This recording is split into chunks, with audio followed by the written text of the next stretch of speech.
10 places where money hides. Where money hides. A lot of people say they are looking for money. But if you don't know where money is, how will you find it? And that's what we've been doing. So yes, knowledge is very, very important. Wisdom is important. Information is important. Understanding is important. So as God's children, we need to have understanding, because understanding is that which is under upon which you stand. If you don't have understanding, you cannot become outstanding.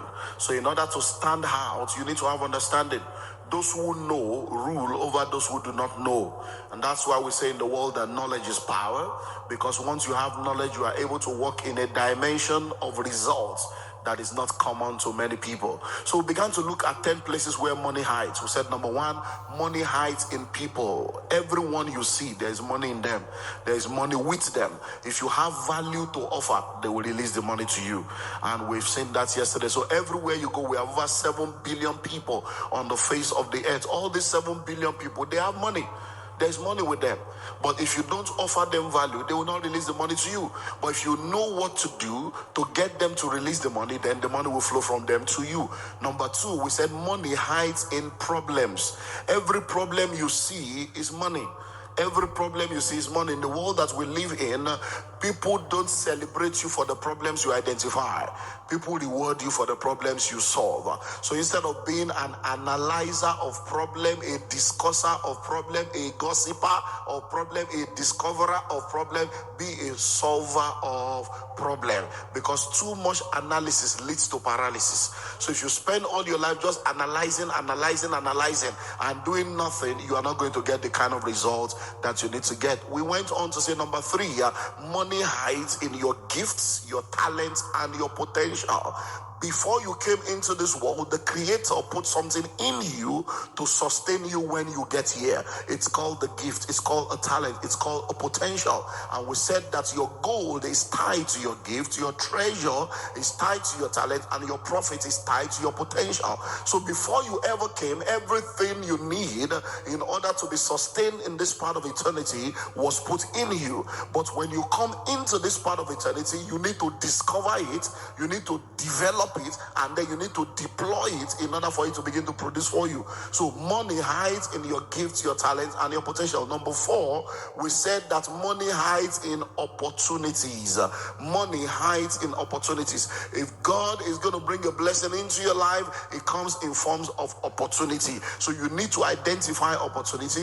You need to know how to identify them. You need to know how to maximize them, and then you need to prepare for opportunities, because we said it is better to be prepared waiting for opportunities than for opportunity to come and meet you unprepared. So many of us have missed all kinds of opportunities in life because when the opportunity came, they met us unprepared.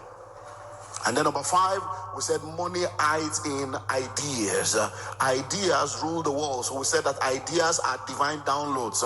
Eyes have not seen, the ear has not heard, neither has he entered into the heart of man what God has prepared for his people. So we define idea as the solution that your mind provides for the problem your eyes have seen and your ears have heard. So when you see problems, your mind begins to prefer solutions. Those solutions are ideas. Thoughts begin to come. All you need to do is to capture them, document them, and do the 26 things that you need to do, which we are not discussing in this module. So it's very, very important for you to understand that these are places where money hides. So tonight we'll move further. Number 6. The sixth place where money hides is that money hides in goods and services. Money hides in products and services. Listen and listen well. Every day of your life, as you release money, you are releasing it to pay for a product or to pay for a service. So if you want people to pay you, then you must have a product or a service that people pay for. Now listen and listen well. A world where there are a lot of people doing good things with good intention but without good money. They are doing good things, they have good intentions, but they don't have good money. Why? Because even though what they are doing is good and their intentions are good, they have not been able to come up with a product or a service that people can pay for. I give you a perfect example. Pay you. So you need to have something. Have a product, have a service. That gift you have, that idea you have, turn it into something substantial that people can pay for. that is when money will begin to come, because money is waiting inside of it for you. Number 7, because of time. Money hides in vision. Money hides in vision. You've heard the word provision. In the word provision, we have pro and we have vision. Provision means to provide for vision. Now, there is pro waiting. But when there is nothing attached to the pro cannot move. So you have professional. When you become professional, you add it to pro, you become a professional. Provide. When you have a vide, you bring it to pro, it becomes provide. Vision, provision.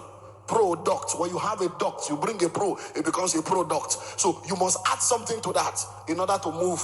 So when we talk about vision, it's when you have a vision that provision comes. Now, every one of us have become a beneficiary of the vision that God puts in the hearts of his servants. And because of the vision that God puts in his heart, he went ahead to execute the vision. In executing the vision, you showed up and became a part of it. And all your time, your talent, and your resources became a part of it. Out of that vision, this building has come. All kinds of branches all over the world. All kinds of stuff. If he never had that vision, all the money you have given for the past 20, 30 years will still be in your pocket. Hello? There are people that went to school with him. There are people that were called along with him. And they are somewhere doing taxi driving. They are somewhere trying to run a restaurant. So where there is a vision, there will be provision. So you are looking for money. Money is inside your vision. Many of you, God has given you visions to pursue, but you keep being scared. What if I start and it does not succeed? What if I start and nobody helps me? What if I start and nobody supports me? Start first. You will never know what you can achieve until you try. Until you step out of the boat, you will not walk on water. It is better to fail trying than to succeed doing nothing. Because anyone that does not attempt anything does not even know what they can achieve. So you've got to have a vision and pursue the vision. Then provision will come. Ask anybody. Whether it's a vision of a ministry, it's a vision of starting a business and going into entrepreneurship, it's a vision of pursuing your academic career, it's a vision of going into whatever idea or invention you have. The very minute you start doing something, people will start showing up from different places to support you. They have been waiting. Number 8, money hides in work. Work. True to you. There is a difference between a job and a work. Okay. So money hides in work, not in job. Your job is what you do to earn a living. Your work is what you are created to do. God said he will bless the works of your hand, not the job of your life. He that will not work, let him not eat. He that will not have a job. He that will not work. My father worketh hitherto, and I work. Not my father has a job and I have a job. Walk while it is day, for the night cometh when no man can walk. The Bible talks about walk because walk is about the covenant. Job is not what God expects you to be pursuing. Hello? So your job and your work are two different things. Because your career is what you are paid for, but your calling is what you are made for. So when you are looking for a job, you get into trouble. Have you noticed, and you're going to see it's very practical now. If I ask you now, how many of you are looking for a job? There are many people looking for a job.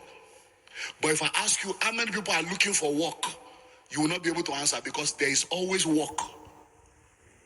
There is work everywhere, but there is no job everywhere. There's work. There's work to be done. Now, one of the things that many people have not done is to work because they are all looking for a job. Do you know that if you are looking for a work and not a job, you will be engaged in the next 24 hours? Because the work is everywhere. But the reason why you don't want to do the work that is available is because they probably are not willing to pay you, or they are not paying you what you want. So you are actually not looking for a job, you are looking for salary. No, think about it.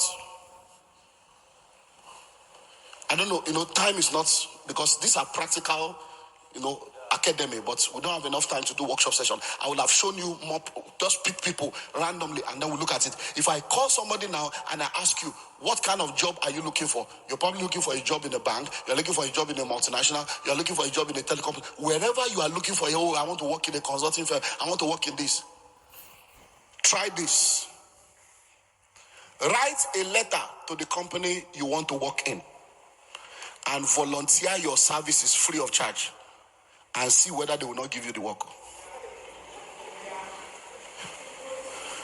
Just send them a letter. Instead of sending a letter of application, send a letter of volunteership and internship.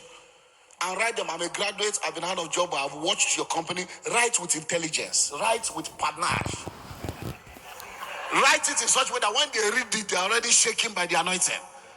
And say, I've watched your company, I've seen the profile of your company, you have a good brand, and it's a company I would like to be a part of. I want to volunteer my services for 6 months.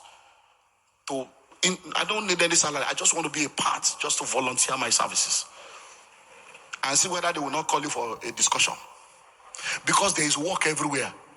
But if you understand what you carry, like Joseph in the house of Potiphar, like Jacob in the house of Laban, when you get there, your gift will speak for you. Money hides where? In work. Number 9. Money hides in a seed. Money hides in a seed. When God created everything, the final thing he created was what we call the seed principle. He created man, and then he said, I've created every herb-bearing tree with a seed in it. Listen and listen well. Everything begins with a seed. Everything begins with a seed. This building was once the seed of a thought and an idea and a concept in the mind of a man. And it was given to an architect and explained. And the architect conceptualized it and brought it into physical design. And then people executed it and then it became something physical that we can all see. Now, there's a model there. You can see that model now. Now, it's not physically available on ground, but it's physically available for us to see so that we can picture it. Because the future you cannot picture, you cannot feature in it. You can only feature in the future that you picture. So in order to enter the future, you picture the future in advance. And then you make up your mind to go there. We saw that yesterday night about mind. So now it's there. But if what needs to be done is done, over a period of time, what we see there will become physical on ground. So a seed, every time you talk to God about things, it gives you seed. It's now you knowing what to do with the seed for the money to come out. Hello? Money hides in God. You see, the God that we serve is a supernatural God. They did a drama in our church years ago, very short playlet on Sunday morning. That drama ministered to my soul. I will never forget. It's a drama, it's just a 2-man drama. A man came there wearing Nigerian attire, agbada, looking big like a big man. And he was praying and talking to God about big deals. And he started praying, Father, I just want to thank you because you are faithful God. You see that other container and that business, we have signed that contract of $3 million and we need the Lord. And he was just talking to God about big things. And here comes a poor man to the same altar and he begins to shout, oh no, Father, alive! Oh, I need 10,000 naira, 10,000 naira. Oh, something to eat, Lord, I'm dying, Lord, I'm dying. Do you know what the man did? He stopped his prayer. He said, come, hold on. What's your problem? He said, 10,000. I said, look, you are disturbing God. You don't need God for those kind of prayer. We can answer that prayer. So take money and go. Let God listen to serious problem. Take your money and go. Let God listen to serious prayer points. That's the same way life is. Many of the things you are pursuing is chicken change. Do you know that even the poo-poo of an elephant is heavy? You can never compare the poo-poo of a chicken with the poo-poo of an elephant. Even if God poo-poo, you are a billionaire. So there is money in God. God can make an illiterate a billionaire and give him an interpreter to speak his language. God can make your name that nobody can pronounce to become a global name that they'll go and learn how to pronounce your name. God can take you from obscurity and bring you into limelight because he knows that when you get there, you will spread this glory. In the name that is above every name, this is the year that God will announce you. This is the year that God will make a way for you. This is the year that you will enter into that destiny. If you believe it, shout, yeah!